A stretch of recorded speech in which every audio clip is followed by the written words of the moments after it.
सकते हैं कि जो कोल्ड वॉर चल रहा है अपने आपस के अंदर बीजेपी के नेताओं में, वो ये बताता है कि एक दूसरे की सुनने को रखकर किया कि जो करहल की सीट है वहाँ पर अनुजेश को उतारा जाता है, लेकिन उनकी माँ और तमाम लोग जो हैं वो तेज प्रताप यादव के समर्थन की करने रूप से कहती हैं कि वहाँ मेरा भतीजा तेज प्रताप यादव चुनाव लड़ रहा है। तो इनडायरेक्ट वे में आप समझ सकते हैं किस तरह से जो पूरा का पूरा माहौल है वो तेज प्रताप में होता हुआ। नमस्कार, मैं नाज़मीन खान और आप देख रहे हैं SPN 9 न्यूज। उत्तर प्रदेश का उपचुनाव क्या भारतीय जनता पार्टी को हार की कगार पर पहुंचा देगा? क्या भारतीय जनता पार्टी में रहते हुए अपर्णा यादव का राजनीतिक रूप से अपनी सक्रियता को पेश करना भारतीय जनता पार्टी पर भारी पड़ जाएगा? ये भारतीय जनता पार्टी को लेकर जो तमाम सवाल उठ रहे हैं कि आखिरकार लोकसभा चुनाव में भी बीजेपी पिछड़े थी समाजवादी पार्टी के मुकाबले। अब उपचुनावों में भी यही तस्वीरें बार बार साफ होती हुई दिखाई दे रही हैं। क्या इस आधार पर मान लिया जाए कि अब उत्तर प्रदेश में समाजवादी पार्टी का दबदबा बढ़ने वाला है और भारतीय जनता पार्टी एक बार फिर से धराशायी होती हुई नजर आएगी, जहां समाजवादी पार्टी के विधायक हाजी रफीक अंसारी ये कहते हैं कि अब सीएम योगी आदित्यनाथ अपना पद छोड़ देंगे या बीजेपी उपचुनावों में हार जाएगी। क्या ये सच साबित होता हुआ नजर आएगा?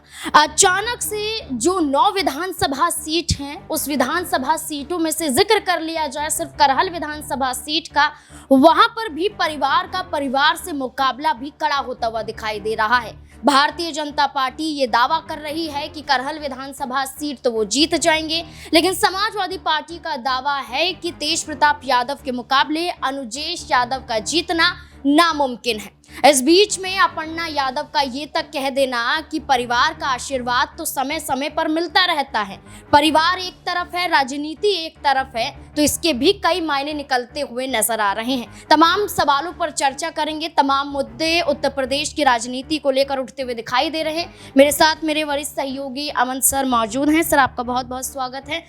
सर, किस तरीके से देखते हैं उत्तर प्रदेश की राजनीति बदलती हुई नजर आ रही है भारतीय जनता पार्टी के लिए? अब समाजवादी पार्टी के विधायक का ये कहना कि ये उपचुनाव भारतीय जनता पार्टी के लिए मुश्किलें खड़ी करता हुआ नजर आएगा, योगी आदित्यनाथ अपनी मुख्यमंत्री की कुर्सी छोड़ते हुए दिखाई देंगे। क्या लगता है अब उत्तर प्रदेश में उपचुनाव और उसके बाद विधानसभा चुनाव, क्या वाकई भारतीय जनता पार्टी की मुश्किलें बढ़ रही हैं? देखिए नाज़मीन, 2024 चुनाव चल रहे थे, उस वक्त अरविंद केजरीवाल जेल से बाहर आए थे उस वक्त और प्रचार प्रसार में जुटे हुए थे। उन्होंने एक बात उस समय कही थी कि अगर नतीजे बीजेपी के खिलाफ आए तो उत्तर प्रदेश में योगी जी का बोरिया बिस्तरा बंद हो सकता है, योगी जी को हटाया जाएगा।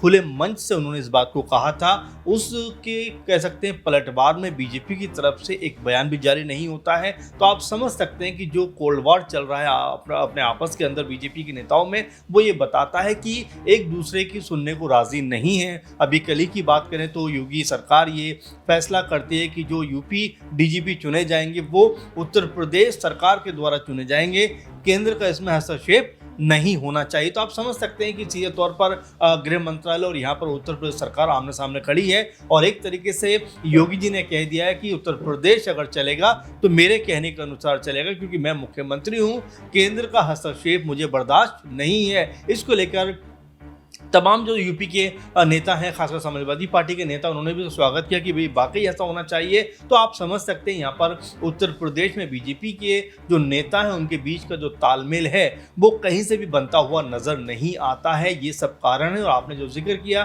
कि सपा विधायक कहते हैं कि भाई अगर चुनाव के नतीजे बीजेपी के पक्ष में नहीं आए तो यहाँ पर योगी जी का जाना तय माना जा सकता है। नाज़मीन, आपको याद होना चाहिए इससे पहले भी लगातार इसको लेकर बातें उठी।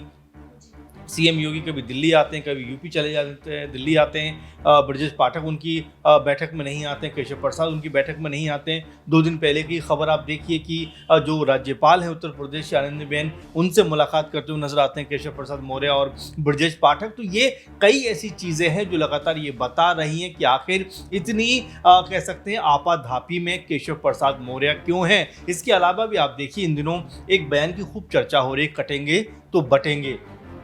योगी जी ने बयान दिया।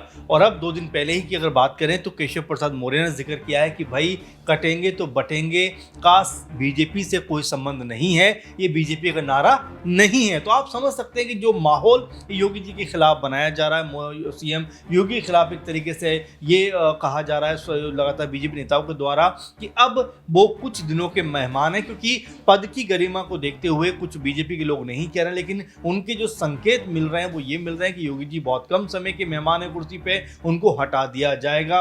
और ये जो समाजवादी पार्टी का है, कांग्रेस पार्टी के, तमाम और दल के हैं तो एक बात है, लेकिन खुद बीजेपी के नेता जिस तरह से उनको घेरते हुए दिखाई पड़ रहे हैं, जिस तरह से उनकी अनदेखी करते हुए दिखाई पड़ रहे हैं, नाज़मीन ये मानकर चलिए कि उत्तर प्रदेश में वाकई कोई बड़ा खेल होने वाला है। क्योंकि जो 9 सीटों के ऊपर चुनाव है, 13 तारीख को चुनाव होने थे, उनको उठाकर अब 20 तारीख को कर दिया गया है। और ये तर्क दिया जा रहा है कि भाई पर्व था, ये था, वो था, लेकिन जब ये बनाई जा रही थी पूरी लिस्ट उस समय क्या उनको पता नहीं था ये पर्व था? दूसरी महत्वपूर्ण बात जो अखिलेश यादव ने कही है कि भाई बहुत सारे लोग छठ मनाने के लिए घर आए हुए हैं, बहुत सारे लोग जो है दीपावली मनाने के लिए घर आए हुए हैं, लेकिन बीजेपी को पता लग गया कि उनकी हार तय है, इसलिए उन्होंने चुनाव को आगे बढ़वा दिया। तमाम तरह की बातें हो रही, लेकिन फिलहाल ये जरूर कहा जाएगा कि बीजेपी के लिए माहौल अच्छा नहीं है और बीजेपी खुद भी ये बात समझ पा रही है। आप देखिए, आपने खुद जिक्र किया कि जो करहल की सीट है वहाँ पर अनुजेश को उतारा जाता है, लेकिन उनकी माँ और तमाम लोग जो हैं वो तेज प्रताप यादव के समर्थन की करने की बात करते हैं। इसके अलावा अपर्णा यादव से जब पूछा जाता है कि भाई आप चुनाव में किसका साथ देंगी, स्पष्ट रूप से कहती हैं कि वहाँ मेरा भतीजा तेज प्रताप यादव चुनाव लड़ रहा है। तो इनडायरेक्ट वे में आप समझ सकते हैं किस तरह से जो पूरा का पूरा माहौल है वो तेज प्रताप में होता हुआ नजर आ रहा है। भाई अनुजेश जो बीजेपी ने बड़े उम्मीद के साथ उनको वहां से उतारा था, अब उनके अपने ही कहने के उनके खिलाफ खड़े होते हुए दिखाई पड़ रहे हैं। बिल्कुल, समाजवादी पार्टी की तरफ से भी सर नारा दिया गया था कि जुड़ेंगे तो जीतेंगे, तो वो जुड़ाव समाजवादी पार्टी से नहीं बल्कि बीजेपी से अपर्णा यादव का भी देखने को मिल रहा है। जिस तरीके से आपने जिक्र किया कि करहल पर प्रचार प्रसार करने को लेकर अपर्णा से पूछा जाता है तो ये बात भी कहती हुई नजर आती है कि प्रचार जरूर करेंगे, लेकिन अनुजेश यादव के समर्थन में करेंगे, इस बात का जिक्र अपर्णा यादव के जरिए नहीं किया जाता है।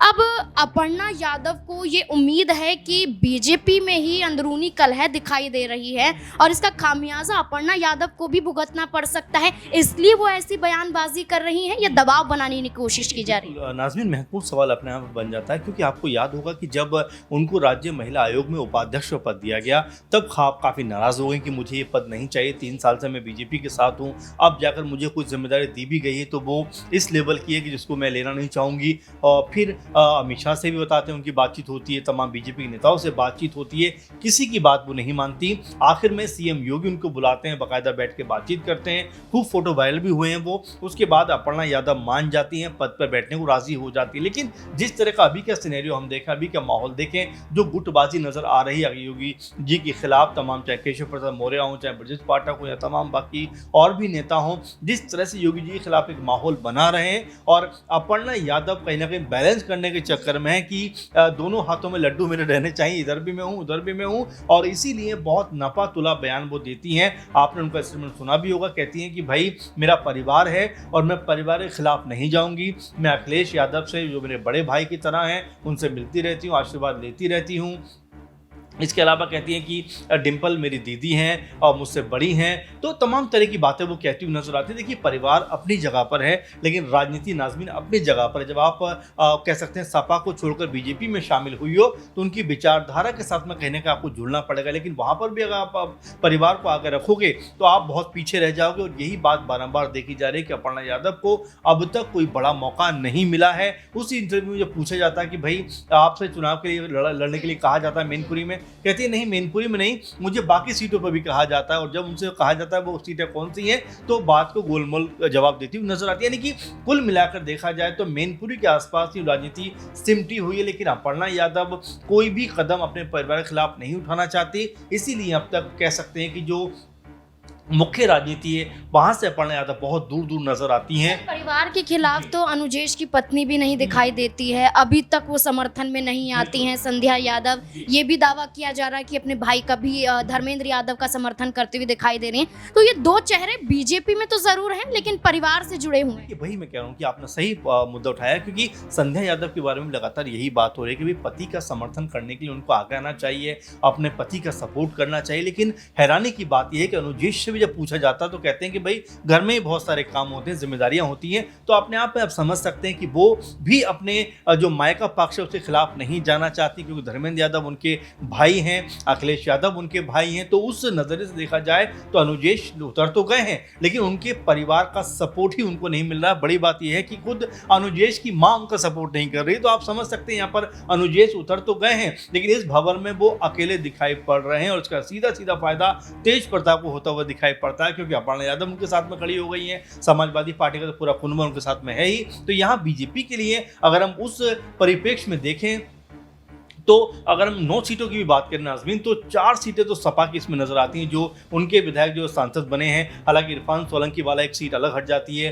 तो 3 को हम रख सकते हैं। बाकी बीजेपी की 3 सीटें इसमें हैं, 4 3 7 हो जाती हैं। एक इसमें आरएलडी की सीट है जो मीरापुर की है, एक सीट जो है वो संजय निषाद की है। तो ऐसे में आप समझ सकते हैं कि 9 सीटों के ऊपर चुनाव है, इसमें 3 बस बीजेपी के हिस्से की है। लेकिन जो पूरा माहौल नजर आता है उसमें ऐसा लगता है कहीं सपा बाजी मारती हुई नजर ना आ जाए, क्योंकि जो सहयोगी दल हैं बीजेपी के, वो पूरी मजबूती से बीजेपी के साथ नहीं खड़े हुए। और यही प्रॉब्लम की जड़ है। आपने देखा 2024 में जब राजा भैया बीजेपी थोड़ा सा अलहदा हो जाते हैं, अलग हो जाते हैं, बीजेपी को मुंह की खानी पड़ती है। इसीलिए बीजेपी खुद में तो पावरफुल है, लेकिन जीतती वो तब है जब सहयोगी दल उसके साथ में आते हुए नजर आते हैं। और यहाँ पर सहयोगी दल अगर उससे अलग होते हैं तो ये चुनाव बीजेपी के लिए न सिर्फ मुश्किल होगा, बल्कि इक्का दुक्का सीटों पर हो सकता है कि बीजेपी सिमटती हुई नजर आए। और बीजेपी खुद ही इशारा दे रही है कि वो अपने सहयोगी दलों के साथ नहीं है, क्योंकि अगर होती तो संजय निषाद, अनुप्रिया पटेल और यहाँ पर ओपी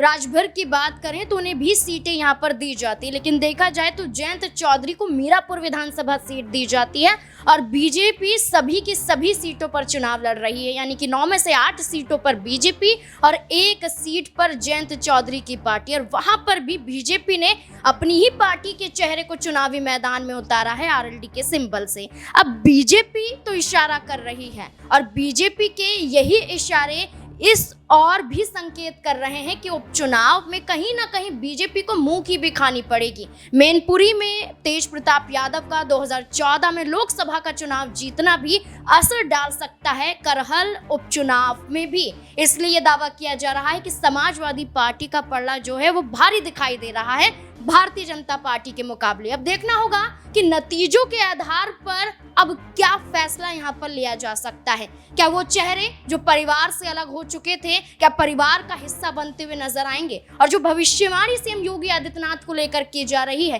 क्या वो भी सच साबित होती हुई नजर आएगी? इस पूरे मुद्दे को लेकर अब आपकी राय क्या है? कमेंट सेक्शन में जरूर अपनी राय दें। देखते रहें SPN9 न्यूज। धन्यवाद।